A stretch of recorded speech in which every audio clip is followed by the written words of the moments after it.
All যখন everything অর্থে ব্যবহৃত হয় তখন সিঙ্গুলার ভার্ব বসে, আবার অল যখন অল মেন বা অল থিং অর্থে ব্যবহৃত হয় তখন তার পরিবর্তে কি বসে, এই অলের সঙ্গে প্লুরাল ভার্ব বসে।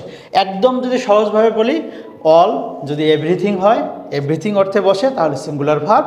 অল যদি অল মেন অথবা অল থিংস অর্থে বসে তখন সেটা হচ্ছে প্লুরাল ভার্ব হবে। এখন তুমি তো এইটা দ্বারা সহজেই বুঝতে পারবে না, উদাহরণ দিয়ে প্র্যাকটিস করো তাহলে সহজেই বুঝতে পারবে। আমরা একটু সবাই মনোযোগী হই। এখানে আমাদের যে বাক্যটা দেওয়া আছে এখানে, all that glitters be not gold, অর্থাৎ এখানে সব চকচকে জিনিসকে বোঝানো হচ্ছে। সব সব মানে কি হচ্ছে এখানে, এভরিথিং। তাহলে অলটা কি অর্থে ব্যবহৃত হচ্ছে এখানে, এভরিথিং অর্থে। যদি এইটা না বুঝো তাহলে এইটা দেখো, একটু দুইটা বাক্যকে পাশাপাশি রেখে দেখো তাহলে অবশ্যই তুমি বুঝতে পারবে। দেখো অল লাভ ফ্রিডম, এখানে এই অল দ্বারা কি বোঝানো হচ্ছে, সব মানুষই কিন্তু স্বাধীনতা চায়। তার মানে অল দ্বারা এখানে কি হচ্ছে, এখানে অল মেনকে বোঝানো হচ্ছে, অল মেনকে বোঝানো হচ্ছে বা অল পিপলকে বোঝানো হচ্ছে। তার মানে অল যদি এভরিথিং অর্থে ব্যবহৃত হয় তাহলে ভার্ব হবে সিঙ্গুলার, তাহলে উত্তর হবে ইজ। অল যদি হচ্ছে অল মেন বা অল থিংস অর্থে ব্যবহৃত হয় তাহলে ভার্বটা হবে প্লুরাল। এখন কথা হচ্ছে এটা প্লুরাল কি, যে কোনো ভার্বের বেস ফর্মটাই কিন্তু প্লুরাল। যেমন আমি বললাম গো, এটা প্লুরাল, গোজ সিঙ্গুলার। তাহলে লাভ এটা হচ্ছে প্লুরাল আর লাভস কি হচ্ছে সিঙ্গুলার। আশা করি এই উদাহরণটা আমরা সহজেই বুঝতে পেরেছি। আমরা আরও কিছু প্র্যাকটিস করি।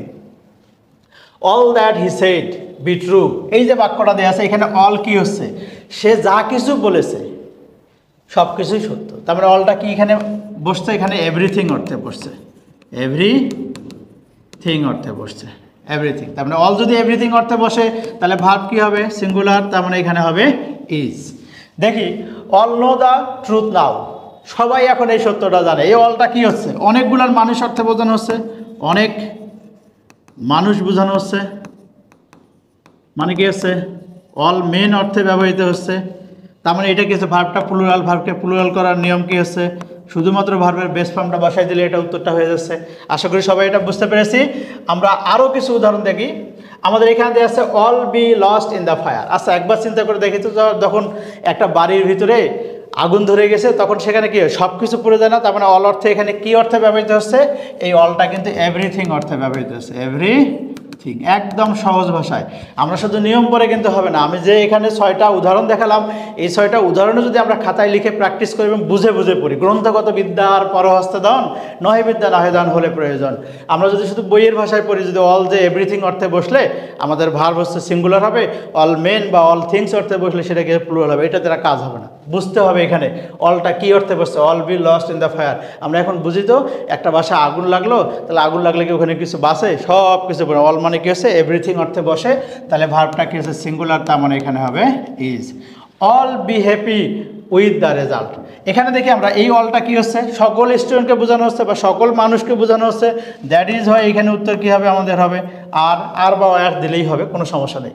আশা করি আজকের যে উদাহরণগুলো ছিল খুবই খুবই খুবই খুবই খুবই গুরুত্বপূর্ণ, এবং আশা করি এটাও আমি আশা করব যে তোমরা সবাই এটা মনোযোগ দিয়ে বুঝেছো এবং নিজের ভিতরে আত্মস্থ করেছো। যদি তোমাদের উপকারে লেগে থাকে তাহলে এটি আমরা শেয়ার করে সবার মাঝে ছড়িয়ে দিই, এই জ্ঞান সবার মাঝে ছড়িয়ে যাক। সবাই ভালো থাকি, সুস্থ থাকি, সবার জন্য শুভকামনা থাকলো। আল্লাহ হাফেজ। ভর্তি হতে ভিজিট করুন www.online.rcctube.com অথবা কল করুন 09613 662 000 এই নাম্বারে।